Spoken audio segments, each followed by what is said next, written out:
Hello guys, Sangeet here. So today we are going to build a data pipeline using the GCP.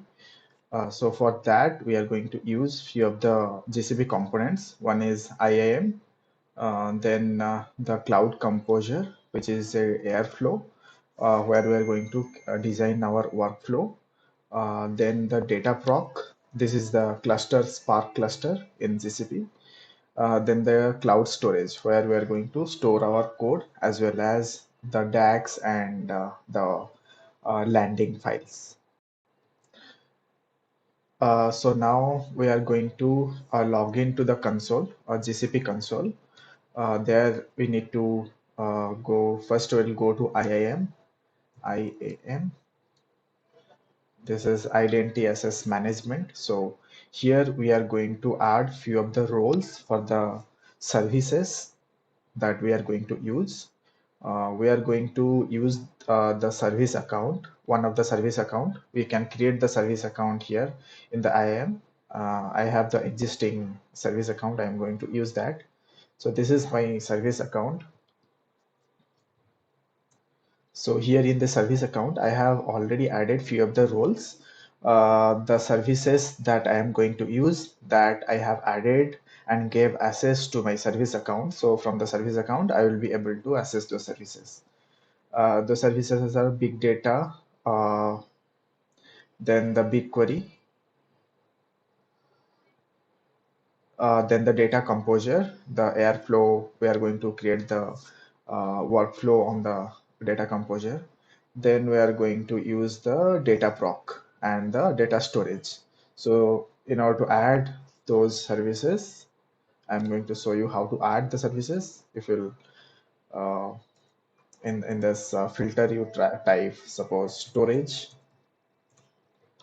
it will give you few of the roles that you need to add, like storage admin. Like that, you need to search for what is the services and what is the role you need to add, and then just click add into it. It will get added to your service account. Then, as part of the data pipeline preparation, we are going to use the few of the components, and the flow will be as such. In the data store, in the buckets, we are going to create a few of the buckets where our DAG will be storing for the Airflow DAG, and our code, like PySpark code, we are going to write and deploy into one of the bucket, which data proc cluster is going to access those files and run the jobs. So this tag is going to directly used by the data proc. Uh, the data proc is going to look into this uh, bucket for the DAX as soon as it validated, and it will automatically be shown in the data Airflow web UI that I'm going to show you later. Then the data composer is going to trigger one job to create a data proc cluster on fly. Then another job is going to be triggered, which is going to run the PySpark code in the Dataproc cluster. Then after that, the data composer is going to run another task. There are altogether three tasks. One is creating the data proc, then running the PySpark code, then deleting this data proc cluster.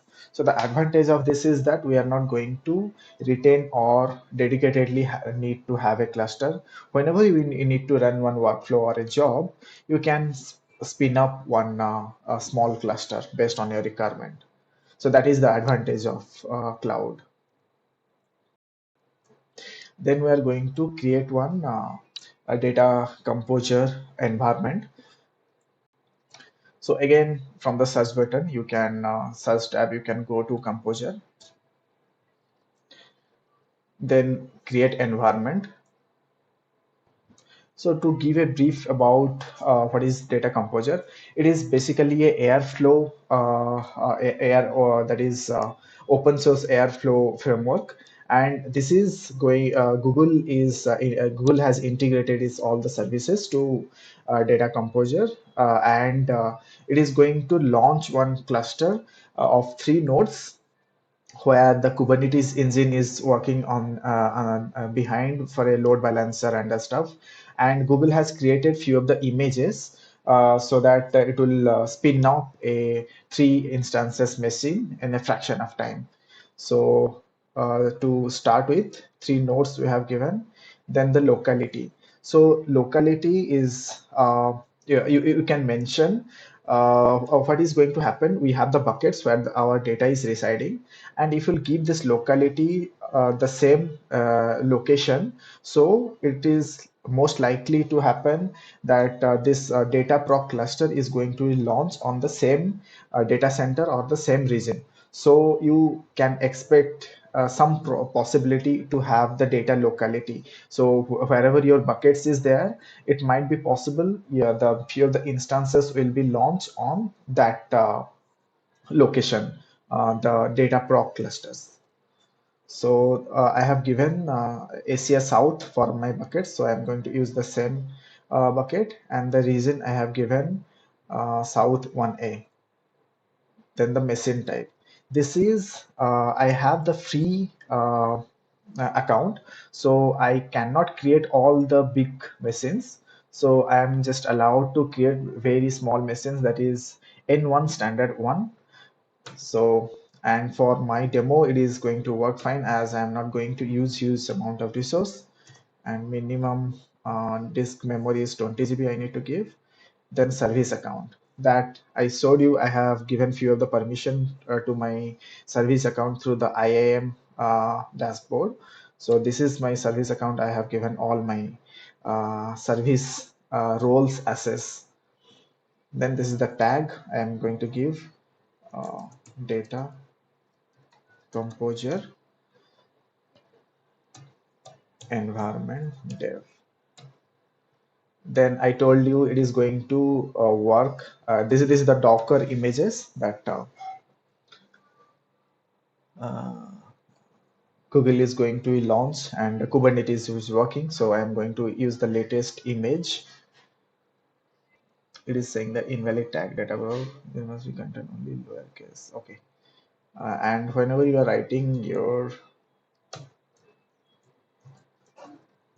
data composer environment dev, you cannot give any name. There is a specific format. You need to follow that format, otherwise it will not take. Then the Python version. And one more thing I need to I wanted to say, the tag whatever you are going to create, that is the Python code. So that is the reason it is asking which version of Python you are going to use. Then we'll click create. If data composer environment dev,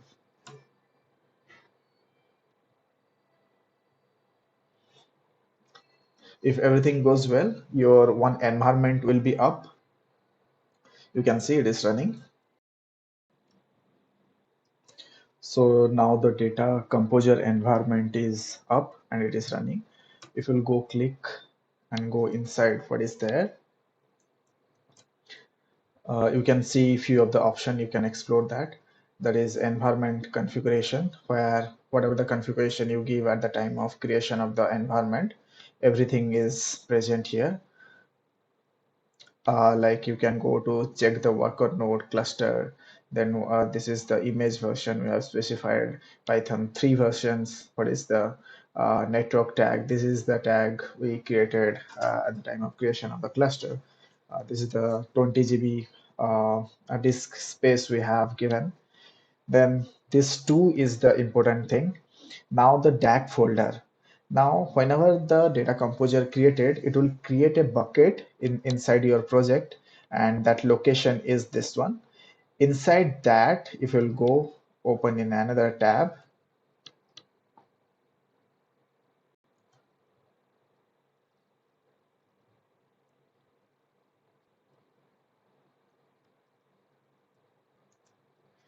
then if you want to install few of the Python modules, like you are using the data science model and all, this PyPy package is there, where you can add your packages, what is the version, and the information you can give. and once you save that, this package is going to be deployed on your environment. So you need not to do anything manually. So everything is there, configurable. You just need to choose the right parameter for you. Then if you'll go to your project, your billing account, you're able to see there is a spike in the CPU utilization because 3 node cluster we have launched, which is showing this spike, and there is a API utilization. We are using the data composer API. So you will be able to see the spike over here. So these are few basic information. This is what I covered, the data composer setup. Next, I'm going to cover how to write the PySpark core, how to design a DAG, then how to launch one Dataproc cluster. All those things I'm going to cover in the next session. Thank you.